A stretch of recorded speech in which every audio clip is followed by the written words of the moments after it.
मेरे पति श्री इरफान सोलंकी, जो इस सदन के 4 बार के सदस्य रहे हैं, आज झूठे मुकदमे की वजह से लगभग 27 महीने से जेल में यातनाएं भोग रहे हैं। हम और हमारा परिवार इस बात पर संतुष्ट है कि मुसीबत में मेरे सीसम परिवार ने हमारा साथ नहीं छोड़ा और 7वीं बार मेरे परिवार पर भरोसा दिखाया। जब मैं जनता की अदालत में न्याय मिल गया है तो उम्मीद करती हूँ कि न्यायालय से भी जल्द ही न्याय मिलेगा। जिनके हौसले सच्चे होते हैं वो कैद में रहकर भी मुकद्दर लिखते हैं। जिनके हौसले सच्चे होते हैं वो कैद में रहकर भी मुकद्दर लिखते हैं। तूफानों से कह दो औकात में रहे, हम परिंदे नहीं जो घरों में कैद हो जाए। माननीय अध्यक्ष महोदय जी, मैं आपका ध्यान अवगत कराना चाहती हूँ मैं आपका धन्यवाद करना चाहती हूँ कि मुझे महामहिम राज्यपाल जी के अभिभाषण पर बोलने का मौका दिया गया। मैं आपका ध्यान अपनी सीसामऊ विधानसभा क्षेत्र की मलिन बस्तियों की ओर आकर्षित करना चाहती हूँ। मलिन बस्तियों में जो लोग पीढ़ियों से रह रहे हैं वो भी डर के साए में जीते हैं।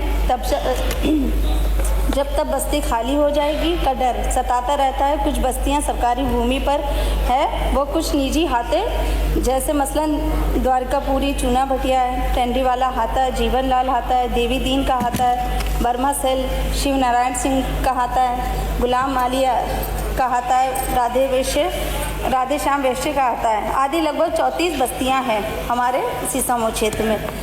मैं अनुरोध करती हूँ उक्त मलिन बस्तियों को मालिकाना हक दिया जाए ताकि हमारे गरीब लोग भी स्वाभिमान से जीवन जी सके। भले यदि आवश्यक हो तो कुछ शुल्क लेकर बस्तियों को मालिकाना हक दिया जाए। बड़ी संख्या में लोग सरकारी भूमि बड़ी संख्या में लोग सरकारी भूमि पर 50 वर्षों से भी अधिक समय झुग्गी झोपड़ियाँ आदि बनाकर जैसे तैसे अपना जीवन यापन करते हैं। हालांकि कुछ लोगों के बुलडोज़र के बल पर बिना कोई नोटिस दिए अनेक झोपड़ियाँ उजाड़ दी गई है वहाँ पर। मेरी मांग है यदि विकास कार्य हेतु ऐसी कोई बस्ती उजाड़नी ही पड़े तो उन गरीबी वाले कोई विकल्प आवास, आसरा योजना, लोहिया आवास, काशीराम आवास जैसे आवास आवंटित किए जाए बिना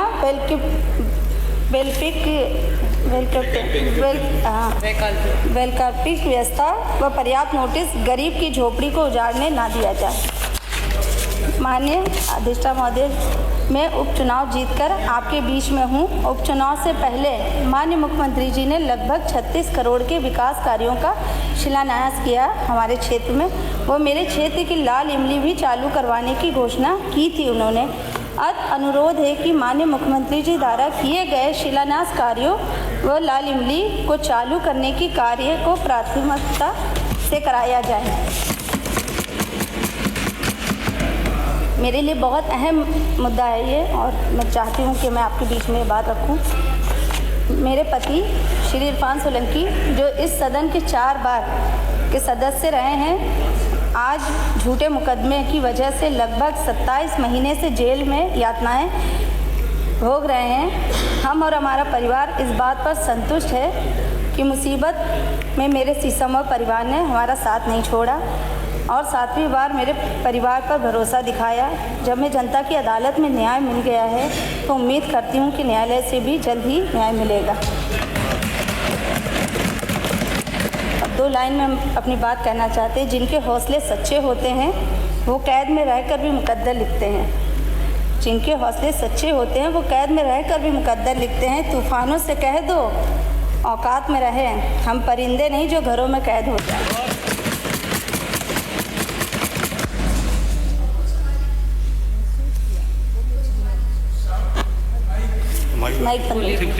अंत में अपने क्षेत्र की कुछ समस्याएं आपके सम्मुख रखना चाहती हूं, जैसे जीआईसी स्कूल ग्राउंड में खेल की सुविधाएं विकसित कराई जाए, समाजवादी सरकार में निर्मित अटल बिहारी सभागार को पूर्ण किया जाए, दर्शनपुरा पार्क की बाउंड्री एवं सुंदरीकरण कराया जाए, सीसामऊ बराज शाला का पूर्ण निर्माण कराया जाए, कंघी माहौल क्षेत्र जो गंभीर सीवर समस्या से जूझ रहा है तत्काल नई सीवर लाइन डलवा कर समस्या मुक्त कराई जाए और वो वाकई में बहुत दिक्कत है वहाँ पे लोगों को।